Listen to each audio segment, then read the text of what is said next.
What's up guys, Houndish here, and today I wanted to jump in with a quick guide to the bulk of everything you need to know about Festival of the Lost 2018 inside of Destiny 2. So in this video we're going to talk about some of the quests that you can find, the new bounties, the currency, and the fastest way to acquire this currency, which of course can unlock you the Horror Story auto rifle, as well as some of the unique masks, and these do have bonuses on them which are actually pretty interesting in the new Haunted Forest mode, which we're also going to speak about. Wanted to do a quick guide for that, how you can reach wave 10 in the Haunted Forest, some secret chests and rewards, a new exotic catalyst in the game, and a bunch of other stuff that should help you out with this year's Festival of the Lost. So if you guys enjoy this video, a like below is very much appreciated. If you're new to the channel, be sure to hit subscribe to see a lot more D2 content. But for now, let's jump straight into it.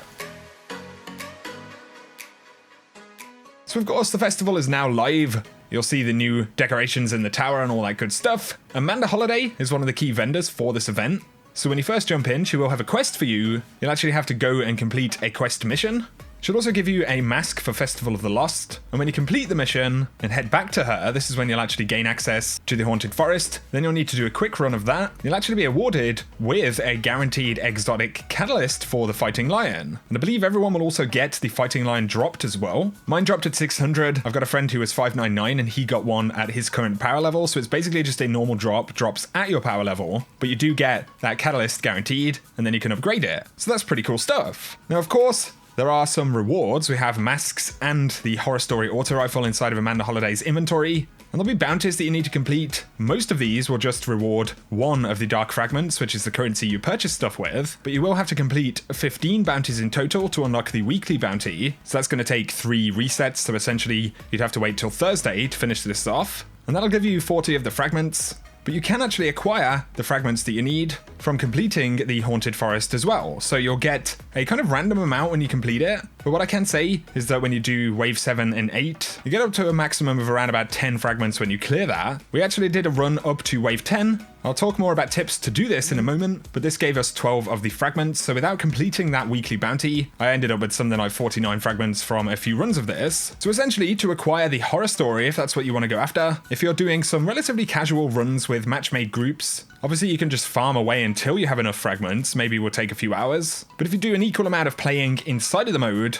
and completing bounties, then it will probably take up until around about Thursday this week if you put a bit of time in to pick up the Horror Story. This of course is the kind of remake of the origin story. You have the new textures on the weapon. It's precision frame still. You've got Rampage as well as Zen Moment on the weapon. So it's something unique to go after. Let me know down below if it's something you're going to be grinding for. Before I talk about the Haunted Forest, there are some new triumphs to complete. And some of these will actually guide you to some of the new emblems. So I know there is definitely an emblem for reaching wave 7 in a single Haunted Forest run. And that's before you run out of time in the 15-minute timer. And there's also the Nightmares End emblem, which requires 100 nightmares to be defeated. The nightmares themselves are the bosses that you encounter in the Haunted Forest. We should mention though, there are perks on the masks, and these will actually offer you benefits inside of Haunted Forest. So you can see it significantly increases damage to all enemies, it increases the drop chance of heavy ammo on a kill, and grants significant damage resistance while airborne. And these are actually pretty good bonuses inside of Haunted Forest. Of course, the masks don't actually come with the power level, so they will drop your overall character's power level. However, the Haunted Forest, I believe, is set at power level 200, and the enemies kind of scale to your maximum power, and essentially the delta is going to be pretty huge. And that means that being 600 or being, 580 wouldn't necessarily actually make you more powerful. And so the benefits that you get on these masks are totally worth it if you're running Haunted Forest. And you do have to defeat nightmares to upgrade each perk. So you defeat 10 nightmares and then you'll get a perk. So you have to do it 3 times in total to fully upgrade a mask. But now let's talk about the Haunted Forest itself. So of course, in this mode, you had 15 minutes to actually run through it. And essentially, that's 15 minutes to get as far through it as you actually can. Like I said, the furthest I've got so far is to wave 10, and I feel like that's a pretty good run. I don't know if there is a maximum number of waves, maybe it was 15, but you'd have to be immensely fast to make that happen. I know some folks are going for higher runs than 10 waves right now, so there is potential to be a hidden reward if you can do it. More than likely though, you'll just get the currency kind of fragments. And like I said, for our wave 10 run, we got 12 tokens each. What you're going to want inside of here though, absolutely, is roaming supers to kill the enemies. So as you go through each wave, Obviously, you need to make kills to make progress. You need to hit 100%, and that's when you'll actually be teleported to the boss fight. And when you can kill that boss, that'll be the completion of one wave. So you need to get as many kills as you can quickly. You both need to move quickly through the forest, but also take enemies down very fast. And that's why roaming supers are really fantastic. Make sure that you're cycling orbs in your fire team if you can. Of course, you may be playing with a match-made team. This mode does have matchmaking, but if you can take a fire team in, obviously it's going to make it easier to get to much higher levels. And especially what we would focus on is actually using roaming supers to defeat the daemons, and these are the bosses that you have to take out inside of each wave to unlock access to the next area in the forest. And on top of this, these also grant a higher percentage for each kill, so they're definitely worth killing.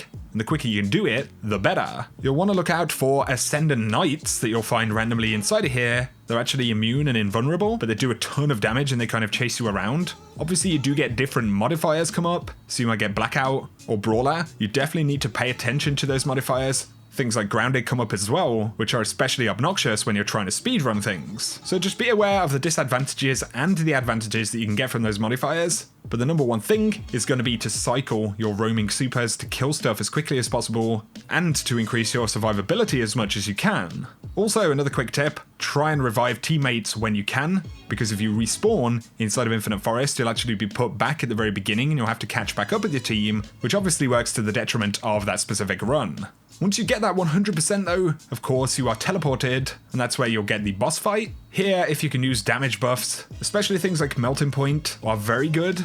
Preferably don't use things like Well of Radiance because you're probably going to want those roaming supers for ad kills. So if you can have a Sunbreaker Titan who keeps that Melting Point for the boss, that's absolutely huge. And then all of your typical DPS weapons. I actually really enjoyed 1000 Voices because a lot of these bosses are, somewhat difficult to crit. They're pretty mobile and the room is pretty small. So having something that you can just kind of spray really easily. Also things like the Escalation Protocol Shotgun, as always, are going to be really good. But also do be aware of those modifiers, especially if you're going to get absolutely one-shot by a boss stamping on you or something. And obviously at the very end, you do have the kind of walkway of death, where the panels in the middle do drop out as you walk over them. So try and stick to the sides, and then you can get to that chest. But don't worry, if you do fall in there and get trapped or something, tokens and everything that drop will go to the postmaster. And so naturally, if you can do runs like the wave 10 and get 12 tokens a go, you can do 2 of those every 30 minutes. And so obviously it's going to be, a case of maybe 3 or 4 hours grinding at the most, if you're capable of doing runs like that, to actually pick up the weapon.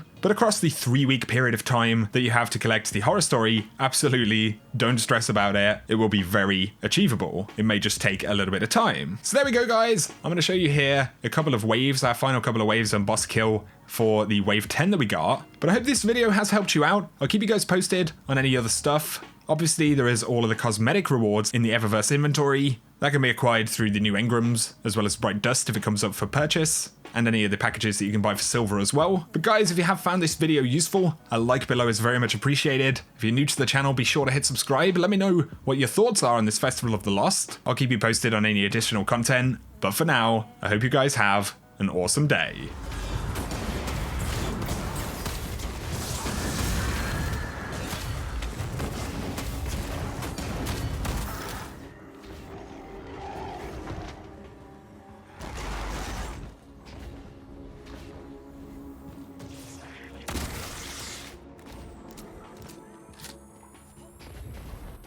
Down.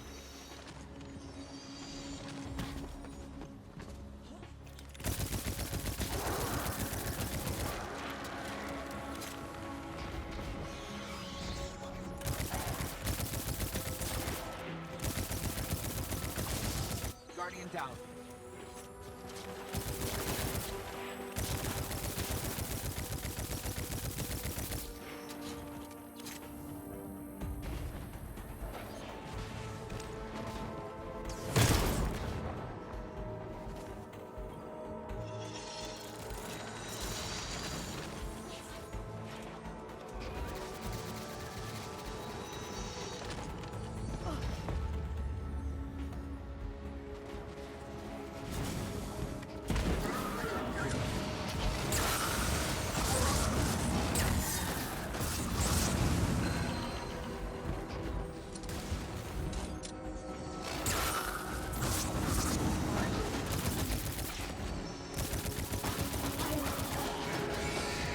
Together.